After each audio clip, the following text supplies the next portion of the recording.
Alors, le temps que tout le monde rentre dans la salle, bonjour à tous et bienvenue pour ce sixième jeudi du biotesting, le nouveau rendez-vous mensuel pour garder en veille la communauté biotesting. Quelques informations pratiques sur le déroulé de ce webinaire, hein. Merci de laisser votre micro coupé, sauf nos intervenants experts du jour, bien entendu. Vous pouvez activer, si vous le souhaitez, votre caméra. L'atelier se décomposera en deux parties. Tout d'abord, une présentation de nos experts pendant 30 à 40 minutes, et puis ensuite un moment de questions-réponses pendant 15 à 20 minutes. Le webinaire devant durer, on va dire, 1 heure maximum. Merci de poser vos questions exclusivement par la messagerie Zoom en cliquant sur Converser, soit en posant la question à tous ou à Cluster Paul Pharma. Et n'hésitez pas à poser vos questions au fur et à mesure, hop, je fais rentrer la personne, au fur et à mesure du déroulé de l'intervention. Nous ne prévoyons pas d'interaction à l'oral, mais uniquement via la messagerie Zoom. Donc, cet atelier sera accessible en replay. Nous vous transmettrons également le PDF de la présentation à l'issue de l'atelier. Et puis, vous dire également que cet atelier, aujourd'hui, nous allons parler de prélèvement, d'identification, désinfection, les clés du monitoring environnemental, que je vous propose d'accueillir chaleureusement nos 3 experts du jour de notre partenaire Charles River. Tout d'abord, Yann Pigmal, Senior Regional Account Manager chez Charles River, Sébastien Vacher, Global Manager chez Conidia, et Pierre Lenners, directeur chez Igiatech DPA. Messieurs, je vous laisse la main. La présentation est en route. Pierre, c'est à vous. Merci Fabien. Bonjour à tous. Donc, je vais pour ma part vous parler un petit peu de prélèvement. Donc, quand on parle de maîtriser la contamination aérienne, pour maîtriser, il faut mesurer. Et aujourd'hui, donc pour tout ce qui est aérien, nous avons un référentiel qui est dispersé. À savoir qu'on n'a pas de texte normatif qui reprend l'intégralité des éléments nécessaires à assurer une surveillance de la contamination aérienne. On a des critères de validation dans certains textes, on a des critères de méthodologie dans d'autres textes et on a des critères de spécification, mais pas quelque chose d'harmonisé aujourd'hui. On retrouve des éléments dans les bonnes pratiques de fabrication, on retrouve des éléments dans la norme ISO 14644 et plus récemment dans la norme 17141. On peut aussi s'appuyer sur les normes ou les indications dans les hôpitaux. Yann, si tu peux passer. Donc, un exemple un petit peu pratique de ce que nous avons pu mettre en place aujourd'hui. Donc, on part, nous, d'un audit initial, donc ce qu'on appelle le T0, où on va identifier les points critiques. La première marche à suivre, c'est d'effectuer un comptage particulaire. L'intérêt du comptage, c'est qu'on a les résultats tout de suite et on peut faire assez bien d'un nombre de points. Donc, ça va nous donner une cartographie de la propreté, en se disant que ça va être notre indicateur pour la partie microbiologique, puisque là où on a beaucoup de particules, même si c'est indirect, on peut s'attendre à avoir pas mal de bactéries ou de moisissures. Donc, les mesures microbiologiques, dans un second temps, vont nous apporter cette confirmation. Et ensuite, dans un deuxième temps, c'est de se baser sur ces premiers éléments sur une cinétique de suivi, donc c'est-à-dire définir des cibles, des fréquences, des niveaux d'action pour pouvoir effectuer notre monitoring. Donc, en termes de comptage particulier, vous avez ici un exemple d'une zone dans laquelle on a procédé à un comptage de particules. Il n'est pas forcément suivi des normes, hein. Là, on est dans une phase un petit peu d'audit, donc on va faire un petit peu là où il nous semble bon d'effectuer ces comptages. Donc, on va, dans cette zone où on a effectué un comptage, on a identifié 3 zones différentes. Donc, une première zone où on était d'une classe 8 ou 9, donc à proximité de l'entrée principale, ce qui n'était pas une surprise en quelque sorte. Et de la même manière, une deuxième zone ISO 7, 8, donc à proximité des sas de sortie. Et la troisième zone était la zone attendue par rapport au client. À partir de cette cartographie, donc, on a réalisé des mesures microbiologiques. Donc, on retrouve en fait en phase verte la contamination la moins importante et la zone orange et la zone rouge avec les concentrations en micro-organismes les plus importantes. Donc là, on a bien le schéma initial entre la première cartographie nous a permis de définir et d'identifier des zones. Et on a ensuite limité, puisqu'on pensait avoir dans la zone verte, sachant que la zone était extrêmement large, à 5 points de mesure, et on voit que c'est relativement homogène. Et puis, dans les zones orange et rouge, on a les concentrations les plus importantes. Donc ça, c'était notre initial.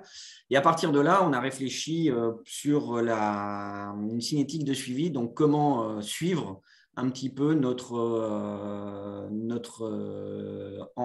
environnement aérien. Donc, on a nos deux paramètres, le comptage de particules et les mesures. Donc, le comptage de particules, on est parti sur une base mensuelle dans un premier temps, sachant qu'à chaque fois, tout est évolutif en fonction des résultats que vous trouvez. Et sur les mesures microbiologiques, on a donc toujours pour extérieur, donc une mesure en extérieur pour voir un petit peu l'évolution des germes. Sur les points les plus critiques, on fait un prélèvement tous les mois. Sur les points les moins critiques, on est un prélèvement semestriel. Et sur les points orange, on fait un prélèvement en trimestriel. À partir de là, on a des cibles de déclenchement d'action. C'est-à-dire que quand vous faites votre comptage particulaire et qu'on est en dehors de ce que l'on a habituellement, on va passer sur de l'analyse bactériologique ou du nettoyage pour confirmer, puisqu'on est toujours sur une détection qui est indirecte.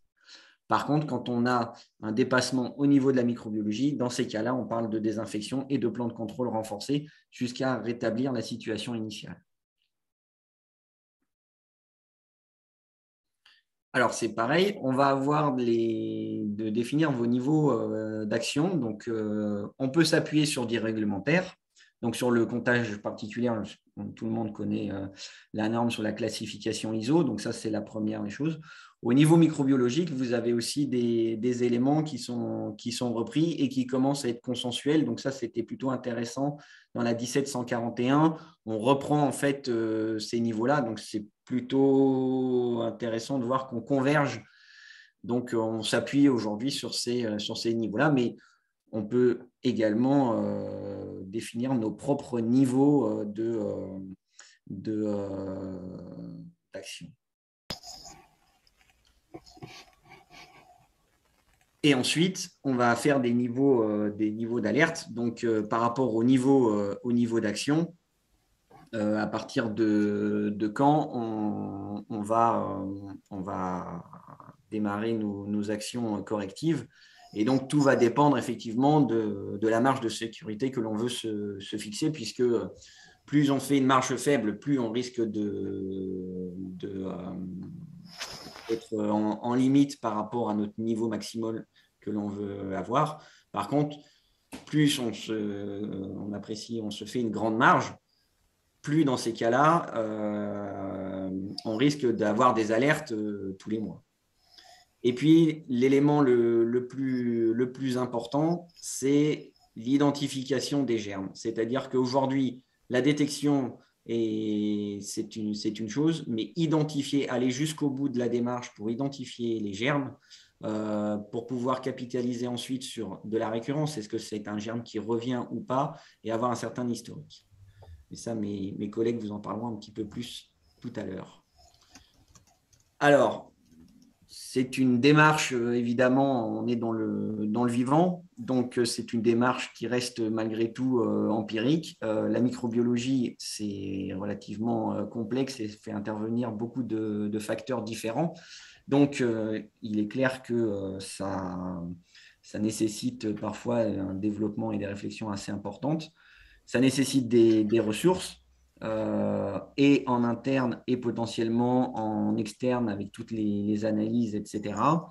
et puis une mise en place, donc quand on est au niveau des éléments de production. Reste la question de l'internalisation et de l'externalisation. Donc, pour ceux qui disposent d'un labo interne, une partie, toute ou partie des analyses peuvent se faire dans les laboratoires avec les intérêts et les désavantages habituels. Paramètres et méthodes. Donc là aussi, on va se concentrer essentiellement sur flore totale et les moisissures, levure dans certains cas très particuliers, mais notamment sur ces deux germes-là. Au niveau des analyses, on commence aussi à avoir des données assez consensuelles, mais quand on est dans une phase d'audit, nos recommandations seraient celles-là, donc 100 litres par minute, 20 mètres par seconde de la vitesse de prélèvement, et un volume de prélèvement là, qui peut diverger suivant les textes. Nous nous basons sur 1000 litres ou 1 mètre cube. Tout ce qui est audit, donc c'est en prélèvement actif, donc aérobiocollecteur, et puis le milieu nutritif également à bien sélectionner en fonction de ce que l'on veut. Il est également possible de faire quelques surfaces, donc méthode, impaction, empreinte ou écouvillon pour notamment dans le cadre d'éléments sur la personne ou machine pour voir aussi par rapport à certains éléments de contamination. Et puis la sélection du laboratoire d'analyse par la suite. Laboratoire accrédité, c'est évidemment le mieux. Mais en tout cas, bien définir les méthodes pour pas qu'il y ait de variabilité en fonction des méthodes si vous le faites, par exemple, une partie en interne et une partie en externe. Merci Pierre. Du coup, je peux enchaîner. Je t'en prie. Ah bah écoute, c'est très gentil. En tout cas, Pierre vous a fait un petit peu de teasing pour ma partie, donc merci beaucoup Pierre. Moi, je vais vous parler un petit peu d'identification et de tendance également. Donc, deux choses que Pierre a qualifiées de relativement importantes, critiques au niveau du monitoring environnemental. Et donc, moi, je vous ai proposé deux premières slides qui sont un petit peu synthétiques, articulées autour de 5 points. Je ne sais pas pourquoi j'avais envie du chiffre 5 aujourd'hui. Donc, 5 textes et réglementations qui vont être intéressantes pour vous. Celle qui fait trembler la pharma depuis quelques années, c'est l'annexe 1 des GMP, le draft de 2020 notamment, qui sera peut-être applicable. On nous parle de 2022, donc nous verrons. Le très bon texte ISO 17141 dont Pierre a parlé. Il est très intéressant, alors peut-être un petit peu moins pour la pharma parce que le texte de l'annexe 1 est relativement complet. Par contre, sur tout ce qui est dispositifs médicaux, sur tout ce qui est agro, cosméto, là, il y a vraiment des belles avancées sur ce texte ISO. La FDA, comment l'oublier, la FDA, notamment dans son guide sur la production des produits stériles, elle dit des belles choses sur le monitoring environnemental. Vous avez un très beau chapitre USP, le 11-16, dont je vous montrerai quelques petits extraits. Et puis, alors, pour ceux qui sont dans la pharma, comment comment faire une conférence sans parler de data integrity, c'est impossible. Donc, je vous parlerai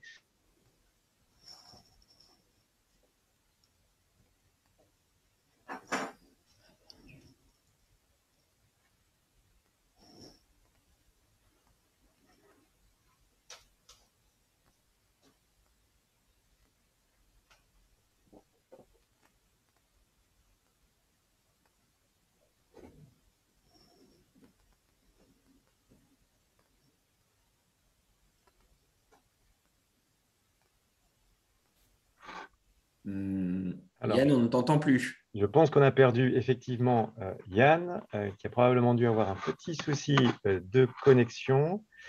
Je vais surveiller. Pour l'instant, il est toujours connecté, mais peut-être que. Alors, peut-être en attendant que Yann se reconnecte ou puisse arriver. Juste, Pierre, on a une petite question. Oui. Tout à l'heure, vous parliez de cartographie. La question, c'était de savoir si la cartographie, elle était au repos ou est-ce que c'était lorsque c'est en activité. Oui, excusez-moi, parce que en fait, le bandeau de discussion, j'avais les visios de tout le monde et donc je ne voyais pas la discussion. Donc, de la même manière, on peut faire les deux. Ça dépend un petit peu de quels sont vos objectifs. Il est plus facile, dans un premier temps, d'y aller petit à petit. Donc, dans un premier temps, de faire la cartographie au repos pour éviter l'intervention humaine et le facteur humain qui va venir potentiellement rajouter des éléments d'interprétation supplémentaires. Donc, je partirai sur du repos au départ et puis, dans un deuxième temps, si besoin, d'aller sur de l'activité. Mais déjà, l'audit initial vous permet de définir un petit peu vos zones et vos critères, donc plutôt au repos.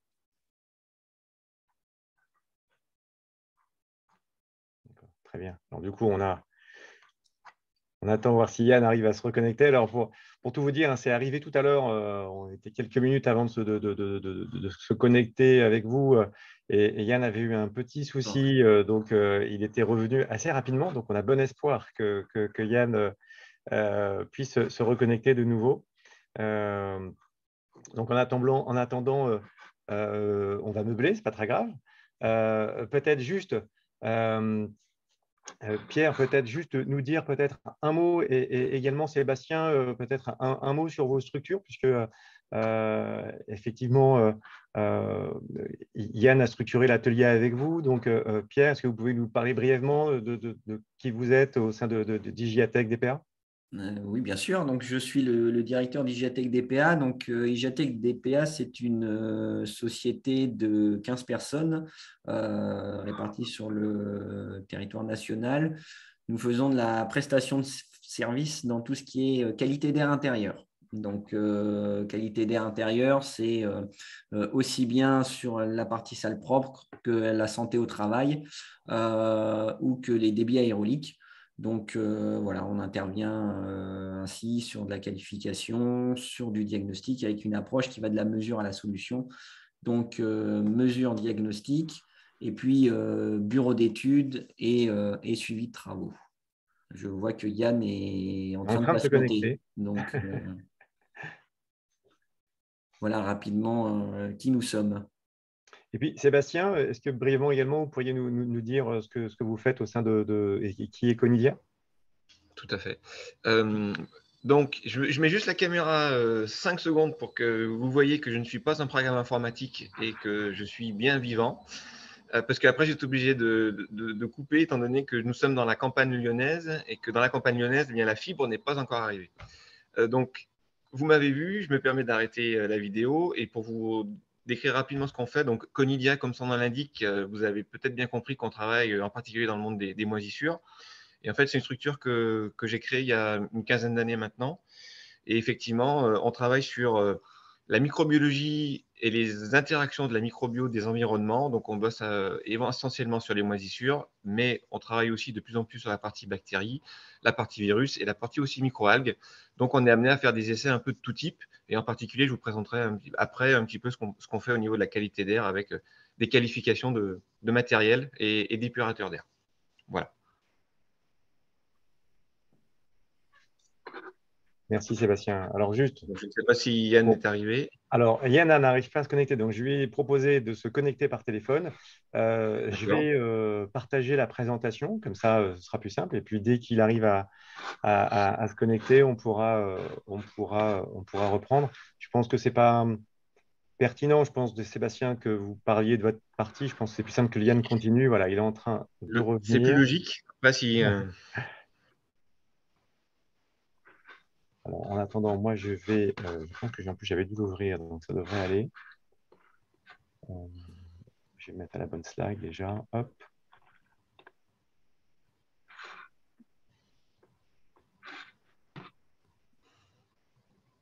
Alors, ouais, je pense qu'il essaye de se connecter, mais je ne suis pas sûr. Moi,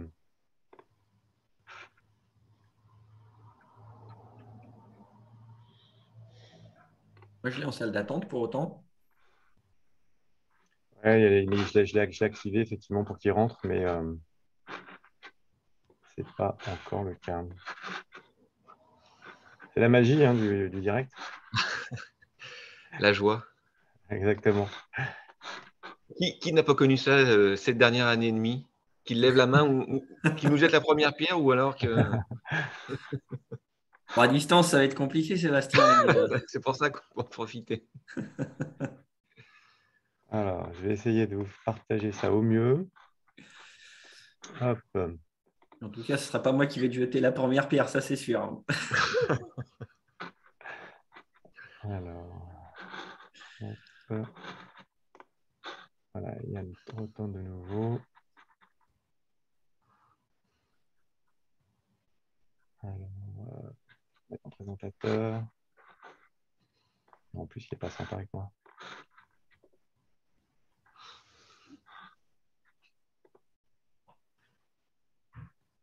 Voilà, je pense que normalement, vous devriez bien voir la présentation et on n'entend toujours pas Yann, ce qui est un peu ballot.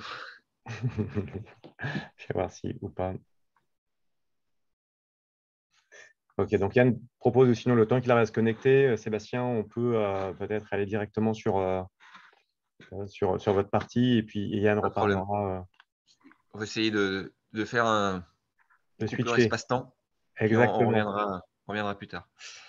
Alors, moi, j'ai prévu, et j'ai toujours prévu de vous parler donc de la partie désinfection. Donc, diapositive suivante. À partir de… Comme on l'avait déjà vu, et comme il a été mentionné par Pierre, et le peu de temps qu'a pu parler Yann, c'est parlé par Yann, c'est qu'aujourd'hui, on est sur un monde normatif quand même qui a évolué et dernièrement, et qui est toujours encore d'évolution. Et donc, en particulier, si on fait un petit peu un retour en arrière et de regarder ce qui se passe aujourd'hui dans le monde normatif, diapositive suivante, on a donc ce monde qui a évolué récemment. On a, par exemple, des normes que vous devez certainement très bien connaître, comme l'ISO 14644, avec la classification de la propriété particulière et surveillance du maintien des performances. Et cette norme, donc la partie 1, elle date donc de 2015. Et on a la partie numéro 17, qui est sortie en 2021, avec l'application du taux de dépôt des particules. Donc, ce sont des normes qui sont en constante évolution. Un autre exemple, c'est l'évolution de la norme ISO 14698, avec l'établissement des principes et la méthodologie fondamentale d'un système formalisé de maîtrise de la biocontamination, qui a évolué en 2020 sur la norme qui est juste en dessous, donc la NFEN 1741, avec cette notion de salle propre, d'environnement maîtrisé et la maîtrise de la biocontamination. Alors, si on regarde un petit peu le but de tout ça, c'est de montrer quel est le risque encouru par les produits pharma au final, donc aux produits pharma, excusez-moi, et au final pour les patients. Donc, c'est de pouvoir identifier de manière précise les micro-organismes qui sont issus d'un environnement maîtrisé et de s'assurer que ces micro-organismes peuvent être, si ce n'est éliminés, tout au moins maîtrisés. Cette notion elle est importante parce qu'effectivement, on se rend compte qu'aujourd'hui, que le zéro micro-organisme de partout, eh bien, parfois, c'est un peu compliqué à atteindre. Et au niveau vraiment de la thématique des infections, donc il y a la norme EF 14885 sur antiseptiques et désinfectants chimiques, avec l'application des normes européennes sur les antiseptiques et désinfectants chimiques. Donc là, il y a eu une vraie évolution ces dernières années. Il y a eu, on ne va pas parler de révolution, mais en tout cas, on va parler d'évolution. Et la diapositive suivante, eh bien donc nous montrer un petit peu, en termes d'évolution sur la partie désinfection, qu'est-ce qu'on a. Donc, juste avant ça, quelques rappels de définition. Donc, on rappelle que la désinfection, c'est une opération au résultat momentané, évidemment. La désinfection chimique, c'est une réduction du nombre de micro-organismes dans ou sur une matrice inerte. Ça, c'est important. Et au niveau du rôle du désinfectant, ce désinfectant, il est là pour éliminer, tuer et ou inactiver les micro-organismes. Et il doit avoir une action sur un milieu inerte. Donc, ces évolutions de la norme, des normes des dernières années, sur la diapositive suivante, on voit qu'il y avait déjà, mais ça s'est encore renforcé, une classification selon 3 secteurs, avec le secteur médical, le secteur vétérinaire et le secteur de l'agroalimentaire et de l'industrie. Donc, ce qu'il faut savoir, c'est qu'évidemment, chaque secteur a ses spécificités, même si on retrouve donc des dénominateurs communs, et parmi ces dénominateurs communs, on retrouve les 3 phases de test qui sont aujourd'hui décrits, avec les tests en phase 1, qui sont les tests en suspension. Donc, l'idée, c'est de voir si, lorsqu'on met en contact les micro-organismes avec le produit désinfectant à différentes concentrations et à différents temps de contact, on a une efficacité ou pas. Ça, c'est la première chose, première étape. Donc, celle-ci, évidemment, je dirais que c'est la plus facile à réaliser. Et puis après, on a les tests phase 2, étape 1. Donc, ces tests phase 2, étape 1, c'est les tests en suspension aussi. Mais là, on va utiliser ce qu'on appelle donc les substances interférentes, donc ce qu'on appelle aussi les conditions de propreté et ou de saleté. Et on va donc pouvoir utiliser, par exemple, la BSA comme produit interférent. Donc, déjà, on rajoute une petite difficulté supplémentaire, puisque suivant les industries, les substances interférentes ne sont pas forcément les mêmes. Phase 2, étape 2, là, on vient passer sur les tests de surface. Et là, alors évidemment, on rajoute une difficulté supplémentaire parce qu'on a évidemment dans les normes des surfaces qui sont spécifiques, mais on peut avoir dans un environnement de travail, on peut avoir différents types de normes, différents types de surfaces. Donc, ces tests de surface, ils vont aussi se faire en présence de substances interférentes. Et lorsqu'on arrive déjà à cette phase 2, étape 2, on a déjà fait une grosse partie du travail. Aujourd'hui, ce qui est moins décrit et sur lequel il y a encore beaucoup de travail, c'est les tests en phase 3, donc qui sont les tests terrain en conditions pratiques. Et là, évidemment, il y a, je dirais, autant de conditions pratiques qu'il y a pratiquement de types d'industrie. Donc forcément, on ajoute une complexité supplémentaire.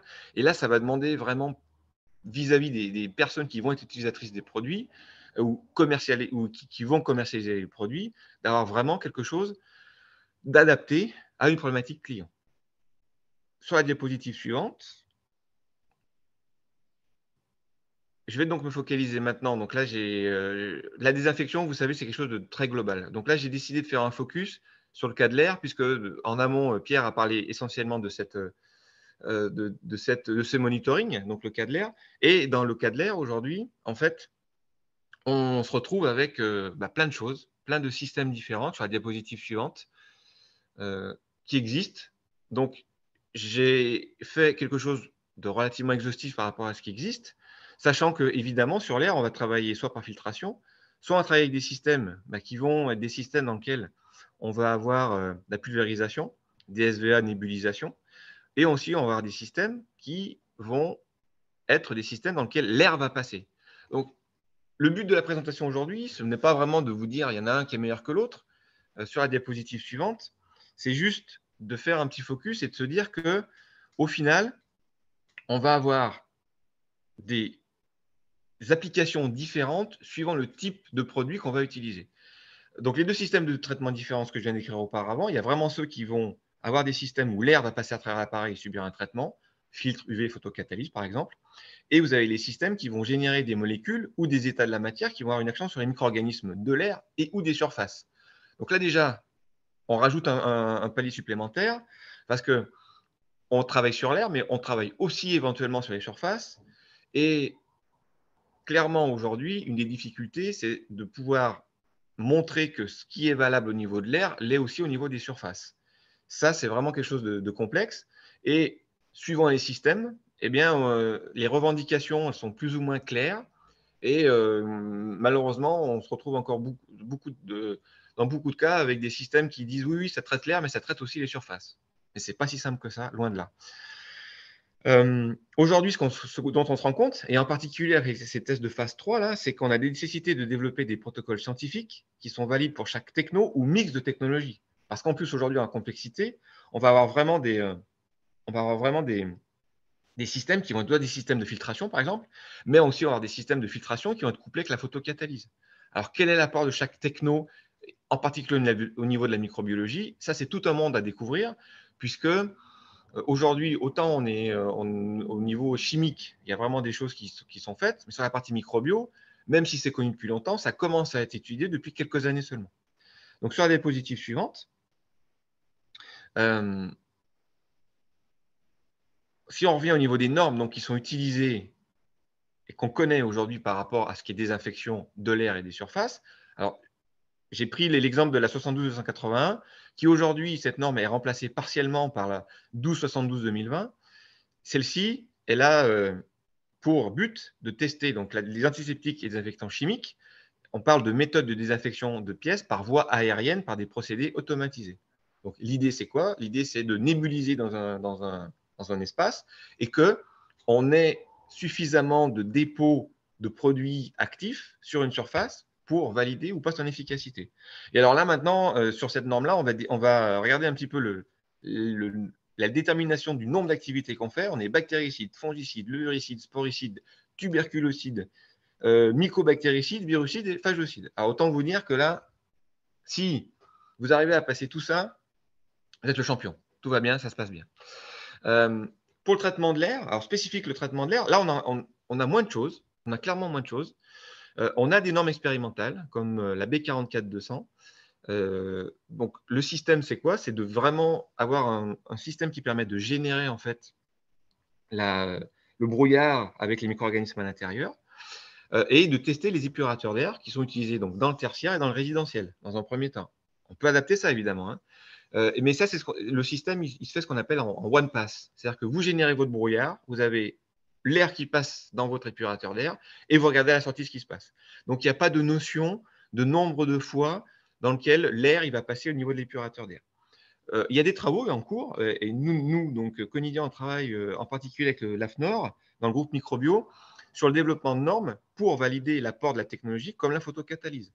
La photocatalyse, on entend parler depuis des dizaines d'années, mais aujourd'hui, on n'a pas encore vraiment de données scientifiques vraiment spécifiques au traitement de la qualité d'air, du traitement de l'air microbiologique avec la photocatalyse. Donc, diapositive suivante. C'est pour ça qu'aujourd'hui, il faut donc avoir des systèmes qui permettent de tester tout ça. Et on peut développer des bancs d'essai. Par exemple, vous avez un exemple de 2 bancs d'essai aujourd'hui qui sont utilisés. Le premier que vous avez à gauche, c'est un banc d'essai dans lequel qu'on va utiliser pour tester l'efficacité des filtres. Donc, le but, c'est de générer un brouillard de micro-organismes dans lequel on peut venir mettre un mix de bactéries et de moisissures. Et donc, avec un flux d'air qui est généré à l'arrière du système, on vient tester les filtres. On peut mettre différents filtres. On a un système de filtres qu'on veut tester et un filtre derrière barrière. Et on vient regarder qu'est-ce qu'on a au niveau des micro-organismes qui restent en surface du premier filtre. Alors, ce qui est intéressant, c'est que ces systèmes-là sont des systèmes relativement simples, qu'on peut générer des brouillards de différents types de micro-organismes et qu'on peut aller plus loin puisqu'on peut aussi tester les antigènes, par exemple pollen, poils de chat, acariens, etc., etc. Et puis, le deuxième système que vous avez à droite, c'est un système, donc là, c'est une chambre d'1 mètre cube dans lequel on peut venir mettre l'épurateur d'air. Et là, à l'intérieur de l'épurateur d'air, c'est qu'on va venir justement avec un nombre de fois, on peut décider du nombre de fois dans lequel l'air il va passer dans l'épurateur et donc mesurer l'abattement de la concentration de micro-organismes dans cet air-là. Diapositive suivante. Donc, ce que je viens de vous dire là, évidemment, ça reste normatif, ça reste des essais. Et qu'est-ce qui se passe dans la vraie vie? Aujourd'hui, on a quand même des systèmes. Donc, Yann aurait dû vous les présenter. J'espère qu'il pourra le faire à un moment ou à un autre. Puisque aujourd'hui, on a des monitorings et suivis qui sont tellement précis où on pourrait presque dire qu'on a non seulement des photos, mais on arrive aussi à avoir pratiquement des vidéos de ce qui se passe dans les zones de production. Donc, avant véritablement de se dire et de mettre en avant, de savoir quel type de désinfection il faut faire, je pense qu'il y a des prérequis. Et ces prérequis, ce sont les suivants. C'est de s'efforcer de comprendre des raisons de la modification de la flore microbienne. Pourquoi à un instant T, on a ça qui arrive? Ça, c'est important. Bien sûr, c'est trouver les sources de contamination et régler les problèmes avant de faire des DSBA systématiques. Aujourd'hui, à mon avis, il y a trop de systèmes qui sont là. On fait une désinfection quoi qu'il arrive, mais on ne comprend pas. Donc, la désinfection, elle a lieu à un instant T. Ça marche très bien à l'instant T, mais à l'instant T plus 1, si le problème n'est pas résolu, de toute façon, la contamination va revenir. Sur la partie désinfection en elle-même, donc évidemment, il y a des conseils qui sont préconisés. C'est par exemple d'utiliser les produits de désinfection en alternance ou en combinaison pour éviter les problèmes de moindre sensibilité. Ça, c'est aussi des choses qui arrivent aujourd'hui sur le devant de la scène. C'est qu'est-ce qu'il en est de la moindre sensibilité, voire des résistances vis-à-vis des produits de désinfection. Et ça, c'est une problématique qui arrive et qui est en relation croisée avec tout ce qui peut se passer dans le monde agricole, dans le monde de la pharma, dans le monde médical. Donc ça, il y a des vraies interrogations là-dessus. Et évidemment, c'est ne pas utiliser de doses sublétales de désinfectants, car ces doses sublétales, elles ont des effets délétères importants. Et c'est en partie ça qui va être responsable en fait, de l'apparition de la moindre sensibilité, voire des résistances. Pour terminer, sur la diapositive suivante, j'ai essayé de mettre en avant à quoi on pouvait s'attendre dans les prochaines années. Donc, au niveau monitoring, aujourd'hui, on utilise évidemment, et au niveau de la pharma, c'est le cas, des méthodes par le bioimpacteur. Ce qu'il faut savoir, c'est qu'aujourd'hui, il y a l'introduction de nouvelles méthodes de prélèvement, comme les méthodes cycloniques ou portables, qui arrivent. Alors, bien sûr, elles vont mettre du temps à être adoptées, mais nous, on pense que ça va être des méthodes qui sont en tout cas très complémentaires de ce qui peut être fait aujourd'hui. Avec les méthodes cycloniques, par exemple, ou portables, on peut récupérer des liquides et derrière faire donc, au niveau des suivis, de la biologie moléculaire avec la qPCR et le séquençage au débit NGS et autres. Donc, on a des méthodes aujourd'hui, en plus pour l'identification comme le MALDI-TOF, qui deviennent extrêmement performantes, extrêmement rapides. Donc, toutes ces combinaisons-là font qu'on peut s'attendre à une vraie évolution en termes de suivi au niveau des prochaines années. Et puis, pour finir, sur la dernière diapo, au niveau des désinfectants et au niveau des méthodes de désinfection, clairement, aujourd'hui, on est sur une diminution du nombre des matières actives du fait de l'apparition des phénomènes de moindre sensibilité.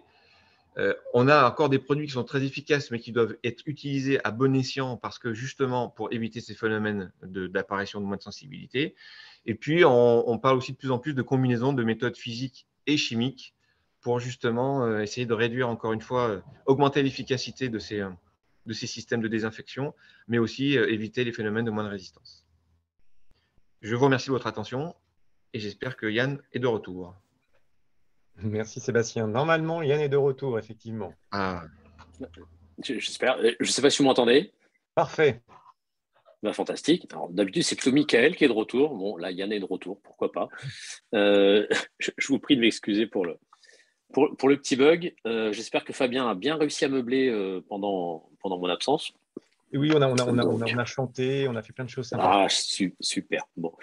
Est-ce que vous aviez entendu du coup toute la partie sur cette slide là concernant la réglementation? Je pense qu'on a dû te perdre à peu près à ce moment-là, effectivement, Yann. Ok. C'est à partir de Guidance for Industry, Yann. Ah ouais, d'accord, ok. Donc, mais c'est souvent comme ça, quand on parle de la FDA, c'est là que tout part en sucette, hein. Donc ça m'étonne qu'à moitié. Donc bon, donc je vais reprendre, je vais essayer de rattraper un petit peu le temps perdu. Merci en tout cas d'avoir fait les choses différemment. Après, faire une présentation dans l'ordre, pourquoi ne pas la faire dans le désordre? Donc on va voir ce que ça donne aujourd'hui.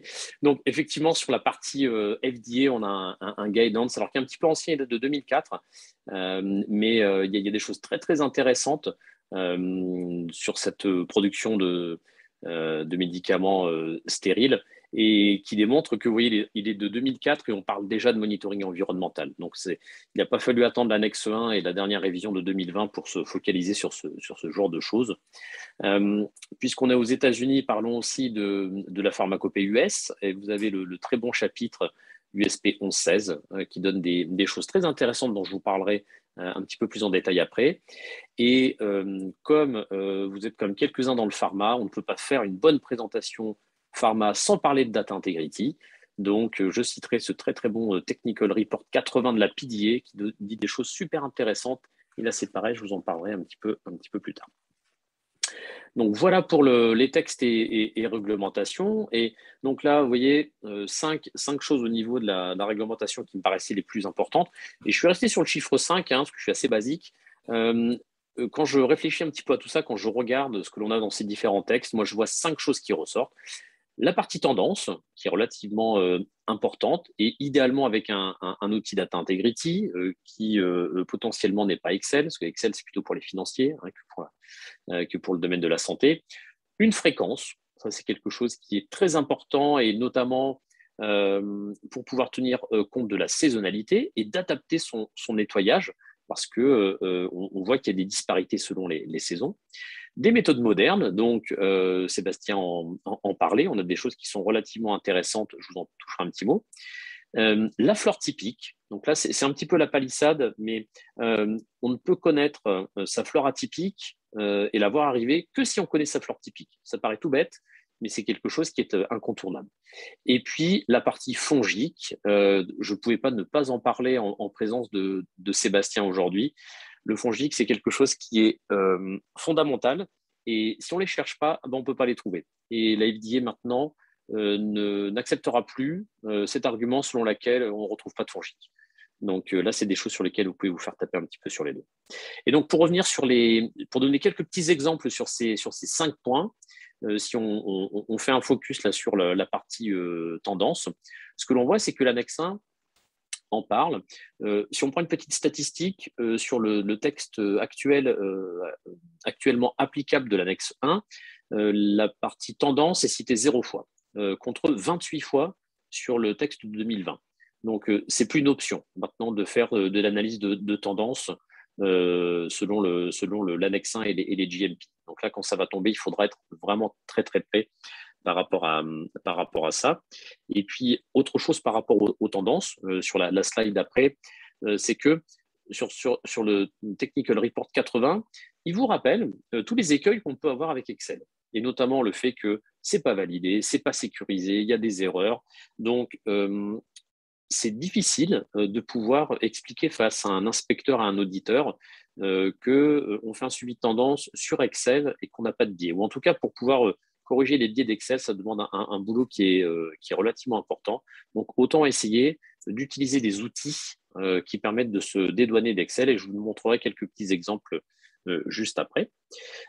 Si on part après sur la partie fréquence, pour donner des exemples un petit peu plus précis, sur la slide d'après, vous avez en fait à l'écran le top 5 des fongiques que l'on va identifier dans nos 9 laboratoires au niveau mondial. Donc là, ça représente plusieurs dizaines de milliers d'échantillons.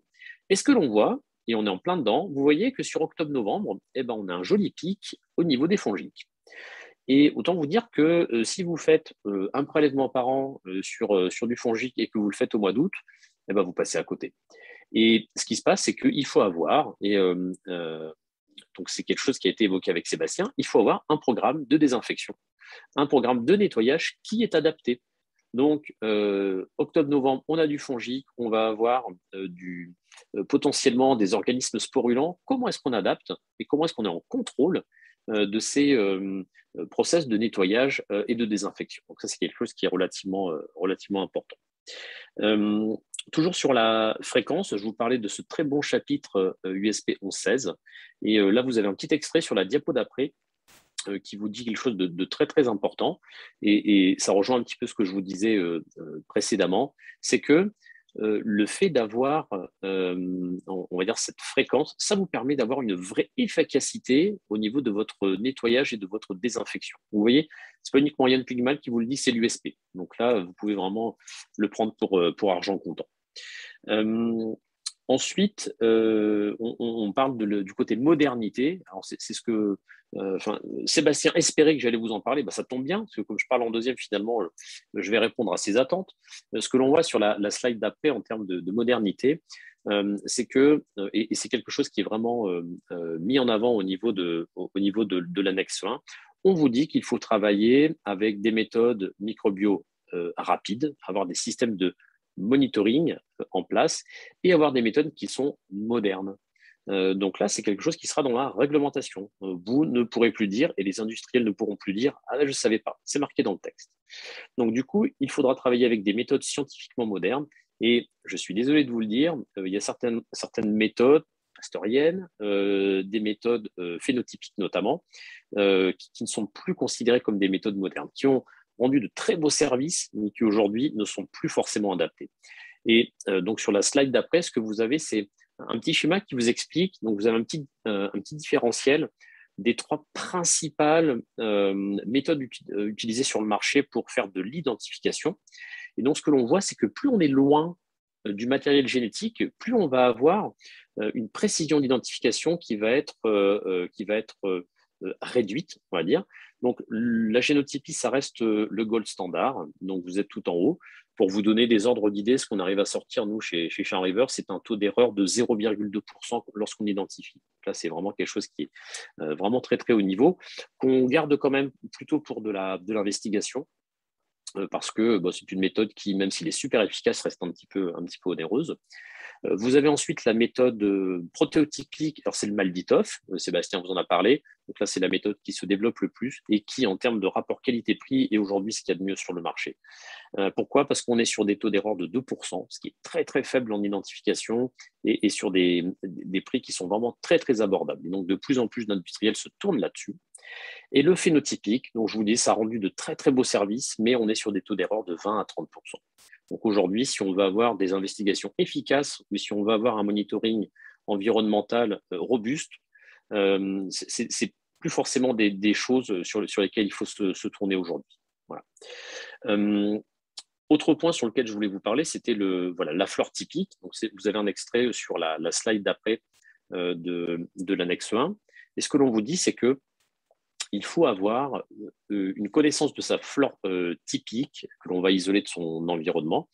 Donc, flore typique, c'est quoi? C'est de pouvoir faire donc un monitoring régulier avec une certaine fréquence, d'avoir aussi sa liste d'organismes objectionnables pour savoir ce que vous ne voulez pas voir arriver dans votre environnement. Et encore une fois, c'est quelque chose qui apparaît clairement au niveau de l'annexe 1. Vous avez un autre texte de la FDA qui en parle sur la slide d'après.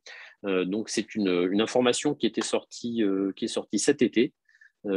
C'était plutôt à destination des industriels pharma, mais non stériles, sur tout ce qui est Burkholderia cepacia. Et donc, ce qui est indiqué, c'est que donc il faut vraiment faire un monitoring de ces conditions environnementales. C'est ce que vous avez marqué sur la première partie surligné en jaune. Et ce qui est dit également, en parlant plutôt du système d'eau, qu'il faut identifier la microflore de son système.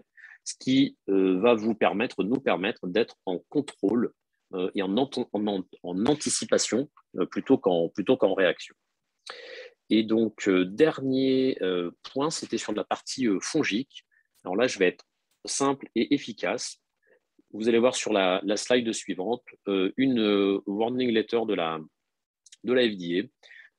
Donc, je l'ai pris volontairement un petit peu ancienne, 2017, pour vous dire que ce n'est pas des choses qui datent forcément d'hier. Donc, ce qui a été reproché donc à cet industriel, c'est de ne pas identifier de manière routinière, donc c'est-à-dire avec de la fréquence et donc mis entre parenthèses à l'espèce, c'est un point important. Et donc, pas d'identification routinière des bactéries et des fongiques. Donc, vous voyez, ça ne date pas d'hier. La FDA, c'est quelque chose qu'elle regarde précisément. Je vous rappelle maintenant en plus qu'il y a des accords entre la NSM et la FDA et qu'il y a vraiment aujourd'hui un alignement au niveau de ces deux instances. Donc, voilà, le fongique, c'est quelque chose de vraiment important. On a fait une enquête il n'y a pas très, très longtemps auprès d'utilisateurs pour leur demander quelles sont leurs pratiques en termes de fongique. Alors, c'est quelque chose qui va faire plaisir à Sébastien parce que la plupart des gens font de la microscopie ou de la macroscopie au niveau des champignons. Alors, toutes les personnes au niveau de la mycologie vous disent que c'est quelque chose d'essentiel. Par contre, au niveau de l'industrie pharma, il faut avoir quelque chose de plus robuste pour être en ligne avec les data integrity. Donc là, j'engagerais plutôt les gens à partir sur du Malditoff notamment ou sur du séquençage. Et il existe aujourd'hui des milieux très, très bien adaptés en Malditoff pour faire des identifications en Malditoff, en spectre de masse qui sont vraiment de très, très haut niveau. Donc voilà un petit peu sur les 5 points que moi j'avais identifiés comme étant clés au niveau du monitoring environnemental sur la réglementation. Et je voulais juste finir avec 3 exemples de choses que vous pourriez mettre en place. Le premier, alors c'est des trucs tout bêtes, mais qui peuvent être diablement efficaces. Le premier exemple, c'était de pouvoir effectuer un ratio gramme plus, gramme moins de manière fréquente et voir l'évolution de ce ratio. Donc, je ne vous demande pas de faire de la coloration de grammes, surtout pas. Ce que je vous dis, c'est identifier à l'espèce avec une méthode qui tient la route, scientifiquement moderne. Et une fois que vous avez la bonne espèce, vous redescendez au gramme. Et à partir de ça, vous pouvez bâtir votre ratio. Et si vous voyez que vous avez une évolution, donc par exemple sur l'écran, vous avez plutôt une proportion avec plus de grammes plus, et puis on bascule sur une proportion avec plus de grammes moins. Donc là, on peut se dire qu'il y a des germes de l'eau qui traînent. Et là, vous pouvez investiguer, aller regarder au niveau des endroits où vous avez fait vos prélèvements, pour voir si vous avez un endroit en particulier où vous avez ce nombre de grammes moins qui va ressortir. Vous avez un autre exemple que je voulais vous montrer de choses qui est intéressante, c'est de regarder spécifiquement un organisme d'intérêt. Donc, je vous disais qu'il était important d'avoir sa liste d'organismes objectionnables pour son site et de regarder, de monitorer ce qui se passe pour ces organismes. Donc là, vous avez un exemple, alors je ne vois pas très bien l'écran, je crois que c'est Bacillus cereus que vous avez à l'écran, et vous allez voir des pics. Et donc, qu'est-ce qui s'est passé lors de ces pics? Et lorsqu'on a un monitoring qui permet d'aller voir le type de prélèvement qu'on a fait, qui a fait le prélèvement, dans quel endroit, on peut voir d'où vient ce pic de Cereus et être en contrôle par rapport à cet organisme objectionnable. Et donc, la dernière slide, c'était pour revenir sur la saisonnalité. La plupart des sites, partout dans le monde, ne vont pas avoir la même représentation, la même fréquence d'organismes selon la saison. Donc, en été et en hiver, on n'aura pas la même chose. Donc, je vous engage à le faire. Si vous ne le faites pas déjà, jetez un petit coup d'œil pour voir quelle est la différence entre l'été et l'hiver sur votre représentation au niveau de votre flore. Je pense que vous aurez des belles surprises. Et puis, ça va vous permettre, encore une fois, de pouvoir adapter votre programme de nettoyage et de désinfection. Donc, ça, c'est quelque chose qui est important de manière à être en contrôle. L'annexe 1, c'est quelque chose qu'elle met en avant énormément. Donc, si vous voulez être en contrôle, et donc il va falloir travailler sur votre stratégie de contrôle de la contamination et d'être en contrôle de tous ces éléments. Donc voilà un petit peu ce que je voulais vous dire. J'espère que j'ai pas trop traîné. 14h54, on n'est pas trop en retard, ça va, ça aurait pu être pire.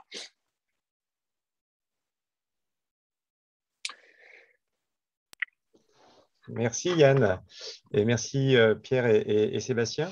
Alors, je vais juste essayer, voilà, c'est parfait, de couper la présentation. Logiquement, c'est bon, c'est tout bien. Alors, n'hésitez pas les uns les autres à poser vos questions sur le fil. J'avais deux, trois questions pour débuter cette petite phase. On sera, je pense, à même de pouvoir remettre dans le bon ordre de l'identification, du prélèvement, d'identification et de la désinfection par nous-mêmes. Donc, pas de souci, pas d'inquiétude par rapport à cela. Et je pense que les propos des uns et des autres ont été très clairs. Je vais même dire, moi, j'ai même l'impression que c'était même mieux sans Yann. Bon, enfin, Ouais. ça, on en parlera après à la Je suis fin. d'accord. On m'enlèvera peut-être du replay, ouais, c'est mieux, je suis d'accord. Pour le replay, je remettrai tout dans le bon ordre, il n'y a pas de problème. C'est promis. Peut-être une première question. Quels sont les facteurs qui vont favoriser l'émergence de résistance vis-à-vis des produits désinfectants? Alors, j'ai mentionné le premier, l'utilisation des doses sublétales, évidemment. Quand aujourd'hui, il y a des tests qui sont faits et qu'il y a une préconisation par rapport à une concentration d'un produit, c'est très important de suivre ces recommandations. Alors, on va se dire, oui, ben, on va faire un petit peu moins pour ça, donc non, ça, il ne faut pas. Et la deuxième chose que je n'ai pas mentionné, c'est aussi tout ce qui est existence de biofilms. Donc, j'ai assisté d'ailleurs il n'y a pas très longtemps à des conférences extrêmement intéressantes sur le biofilm. Ce biofilm, véritablement, on sait que c'est des complexes microbiens avec différentes souches, bactéries, levures, etc. Mais il y a ce qu'on appelle donc ce fameux quorum sensing, donc tout ce qui est les interactions et les discussions que peuvent avoir entre les micro-organismes.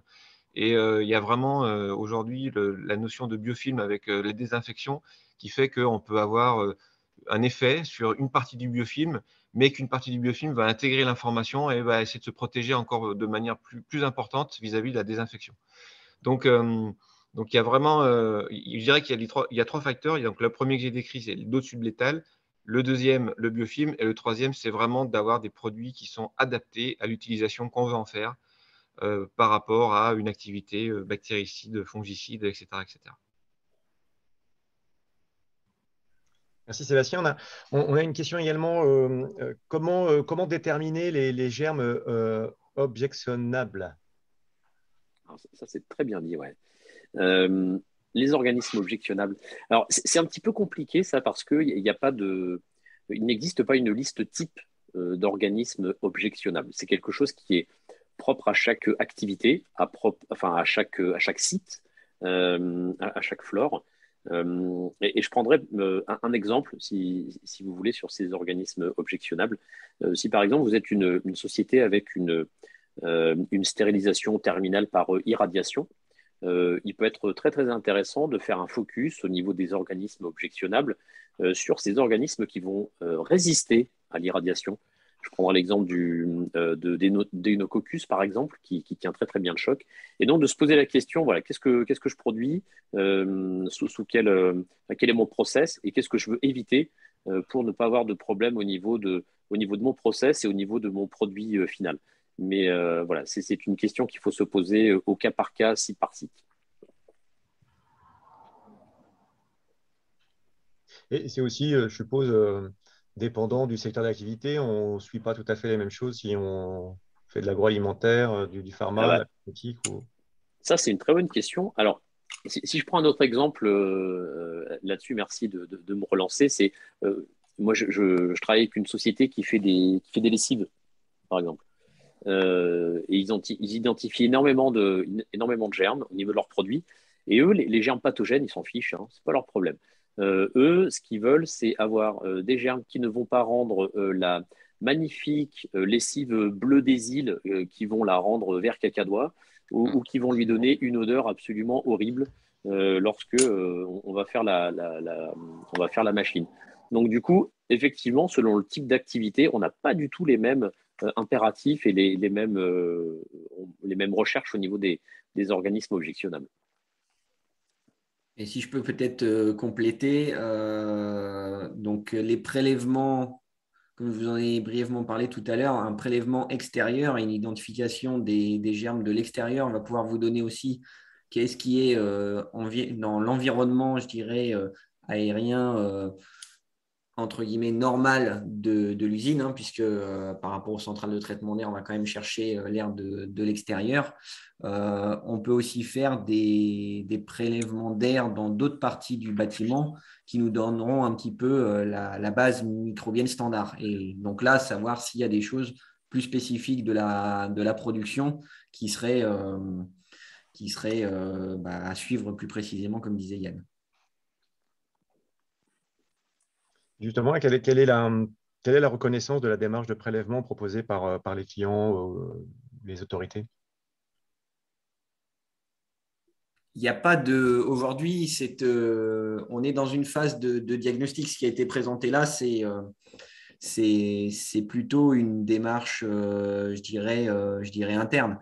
Il n'y a pas aujourd'hui de reconnaissance officielle type COFRAC ou autre par rapport à cette démarche. Cette démarche-là, elle est faite pour connaître un petit peu votre environnement, comme l'importance, Yann et Sébastien vous ont expliqué, c'est de pouvoir agir. Donc, il n'y a pas de reconnaissance par rapport à cette démarche-là, hein. C'est vraiment de l'interne pour le coup. Alors, on a également une question d'Adeline qui nous dit: est-il nécessaire d'un point de vue réglementaire de valider l'efficacité des désinfectants utilisés sur notre site par rapport à notre flore typique?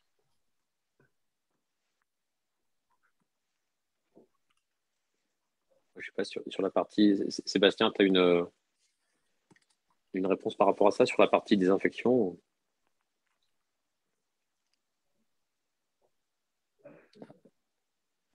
On a perdu Sébastien. Après, sur la partie désinfection, moi, c'est un petit peu moins ma partie là-dessus. Je suis moins capé. On pourra peut-être. Je ne sais pas si Pierre, toi, tu as une idée Sébastien ou se pas. reconnecte, il a également eu un petit souci, je suis en train de le faire rentrer. Je suis de retour. La bande Je suis de retour. la bande de boulets. La bande de boulets. J'ai jamais 203. La prochaine fois, c'est mon tour alors, hein. Ça peut-être. Sébastien, tu nous entends? Oui, je vous entends, ça y est, je suis Est-ce que revenu. tu avais entendu la question ou Pas pas? du tout. Alors, la question, c'était est-il nécessaire d'un point de vue réglementaire de valider l'efficacité des désinfectants utilisés sur un site, sur notre site, par rapport à notre propre flore typique? Alors, réglementairement, je dirais non, mais pratiquement, oui. C'est quand même assez intéressant de travailler sur les flores typiques qu'on a au niveau de de sa propre zone de production. Alors évidemment, on va se retrouver la plupart du temps à avoir des choses qui sont relativement atypiques, mais aujourd'hui, quand on regarde au niveau des normes, ce qui est testé, on a forcément des différences entre les souches de Souchotech et puis ce qu'on retrouve au niveau d'une zone de production. Donc, il y a toujours un intérêt, et aujourd'hui, cet intérêt, c'est ce qu'on appelle c'est la flore de l'environnement. Voilà. Est-ce qu'aujourd'hui, il faut ou non utiliser la flore de l'environnement dans lequel on est? Il y a différentes écoles sur le sujet. Moi, j'ai tendance à dire que dans certains cas, ça peut être utile. Donc, il peut être parfois très intéressant de faire des essais spécifiques sur sa propre flore. Alors on a une question également de Ben Youssef Naimi Denigen, qui est un nouvel adhérent de Pôle Pharma et que je salue, qui vous demande, est-ce que tous les germes sont identifiables? Ce serait fantastique d'avoir tous les germes qui sont identifiables. On est en capacité d'identifier, mais un pouillème des germes qu'on va retrouver dans la vraie vie. Donc, même si on fait un super boulot aujourd'hui, je prends souvent cet exemple de dire, vous vous souvenez peut-être de cette vieille série, là, les experts qui ont hanté nos soirées sur TF1 il y a quelques années, où vous aviez le méchant qu'il fallait retrouver. Donc, on faisait un prélèvement ADN sur la scène du crime, et puis on regardait si on avait le méchant, potentiellement l'assassin, qui était dans la base de données de la police. En fait, le travail que l'on fait au niveau industriel, c'est exactement la même chose. C'est d'avoir la base la plus grande possible pour pouvoir retrouver, alors ce ne sera pas un assassin, ça va être l'objectionnable, ça va être le pathogène. Donc, on a des choses qui sont absolument fantastiques en termes de base de données maintenant, mais on peut pas tout obtenir, c'est compliqué. Alors, même si après, au niveau d'un environnement industriel, on retrouve souvent les mêmes, à savoir que quand on regarde, quand on fait une analyse au niveau mondial, les trois germes principaux, ça va être hominis, Cereus, epidermidis, on retrouve toujours les mêmes. Donc ça, ceux-là, ils sont fastoches à trouver. Par contre, si vous avez un technicien qui revient de vacances au Nicaragua et qui vous fait une contamination avec un germe du fin fond de la brousse, là, ça va être un petit peu plus compliqué à identifier. Voilà. Donc, on s'améliore, on n'est pas mauvais, mais je pense qu'on n'arrivera jamais à identifier tous les germes, à part si on se trouve une super méthode maintenant. Et Sébastien a commencé à parler de nouvelles méthodes qui vont peut-être donner des choses qui sont très, très intéressantes, comme le séquençage nouvelle génération, par exemple, qui va permettre d'avoir des cartographies qui sont beaucoup plus grandes que ce qu'on peut avoir aujourd'hui avec uniquement du Malvitov ou du séquençage CSS classique. Mais voilà, il y a encore un petit peu de boulot à faire là-dessus. Après, les garçons, je ne sais pas si vous voulez compléter un petit peu là-dessus, si vous avez une opinion là-dessus. Par rapport à ce qui est l'identification, de toute façon, c'est la base de données qui compte. Donc évidemment, plus la base de données est grande et plus on a de chances de trouver le micro-organisme qu'on identifie. Et aujourd'hui, il y a des gros efforts qui sont faits dans plein de domaines justement pour avoir des bases qui sont de plus en plus grandes, de plus en plus étoffées et de plus en plus caractérisées par rapport à ça, sachant qu'on a encore aussi un souci, en particulier je parle du fongique parce que je le connais un peu mieux, mais on a aussi régulièrement des modifications au niveau de la systématique, ce qui fait que ça rend les choses compliquées. Et cette modification dans la systématique, aujourd'hui, on a beaucoup d'exemples dans le domaine de ce qu'on appelle les dermatophytes, donc les moisissures qui se développent au niveau humain, avec les maladies d'ongles ou autres, tous les trichophytons. Et il y a vraiment une vraie problématique aujourd'hui au niveau des bases de données, parce que les nouvelles espèces, en fait, ce qu'on considérait comme étant une espèce X à un moment, devient une espèce Y, parce que en biologie moléculaire, on a trouvé des choses différentes. Donc il y a des vraies questions sur les entretiens des bases de données et d'avoir quelque chose qui est le plus large possible. Et du coup, donc, quelles sont les méthodes d'identification recommandées pour un monitoring environnemental robuste? Je vous en ai parlé un petit peu. Je vous en ai parlé un petit peu tout à l'heure. À mon sens, alors là, c'est vraiment une vision très personnelle. Il n'y a pas grand-chose de réglementaire. Tout ce qu'on va trouver au niveau de la réglementation, c'est plutôt une invitation à à faire du séquençage lorsqu'on a un échec en termes de test de stérilité. Donc là, on va plutôt vous orienter là-dessus. Après, pour tout le monitoring, nous, on invite plutôt les gens à aller sur du MALDI-TOF parce qu'on arrive à trouver en termes de, comme je vous le disais, on est sur un taux d'erreur de 2%, ce qui est extrêmement faible en identification à côté des 20 à 30% des méthodes phénotypiques et sur des coûts qui sont relativement bas en termes de fonctionnement de routine. Après, il existe plusieurs méthodes. Pierre en parle un petit peu. On peut internaliser, externaliser. Tout le monde n'est pas capable d'acheter un système MALDI-TOF et surtout quand on fait un petit peu moins d'analyse en interne, mais on peut très très bien sous-traiter. Et le MALDI-TOF, ça donne ce très très gros intérêt. Et on parlait avec Sébastien de Fongic. En plus, il existe maintenant, comme je vous disais, des bases de données Fongic qui sont super bien fichues en MALDI-TOF et également des milieux spécifiques qui vont permettre de pouvoir vraiment isoler le champignon de la gélose et de permettre d'avoir une très très bonne croissance de manière à obtenir un spectre en MALDI-TOF qui soit le meilleur possible. Donc quand vous arrivez à bien récupérer le fongique et que vous avez une base de données qui est fantastique en MALDI-TOF, là vous êtes les rois du pétrole après.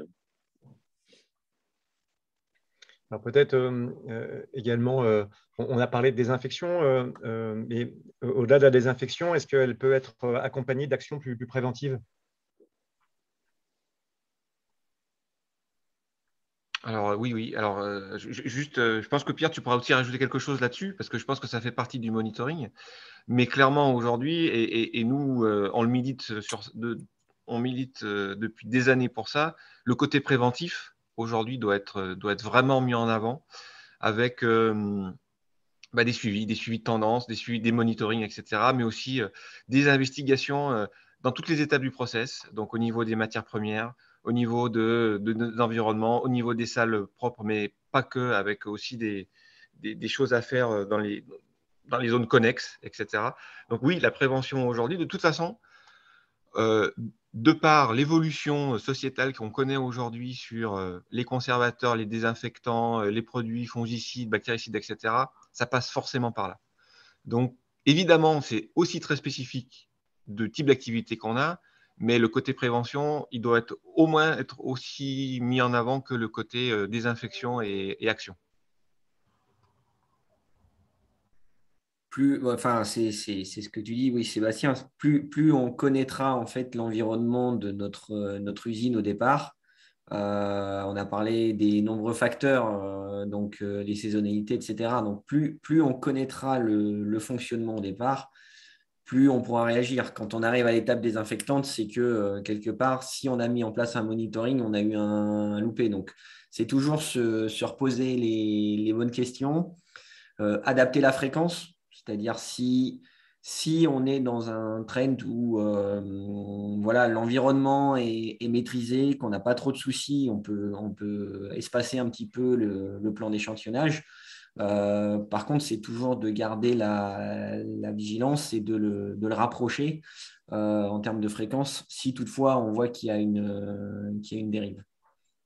Et après, en fonction des types de germes, on en a parlé un petit peu là à l'instant, mais en fonction des types de germes, ça peut aussi nous donner une orientation sur l'origine de la contamination. Est-ce qu'elle est humaine? Est-ce qu'elle est process? Est-ce que c'est à travers l'eau ou les matières premières, etc. Il y a aussi une chose qui est intéressante de ce que disait Sébastien, il parlait des zones connexes. En fait, vous avez au niveau de l'annexe 1 des GMP sur le dernier draft, donc ils indiquent que dans les classes A et B, il faut identifier à l'espèce, et ils disent que dans les classes C et D, il faut porter une attention particulière à tout ce qui est atypique et objectionnable. Donc, on a parfois tendance à délaisser un petit peu ce qui n'est pas de la classe A et B. Ça reste malgré tout la porte d'entrée, les classes C et D, vers les classes A et B. Et les derniers textes, en tout cas, poussent pour qu'il y ait une prise en compte, une prise en considération au niveau du monitoring plus importante de ces classes-là, C et D.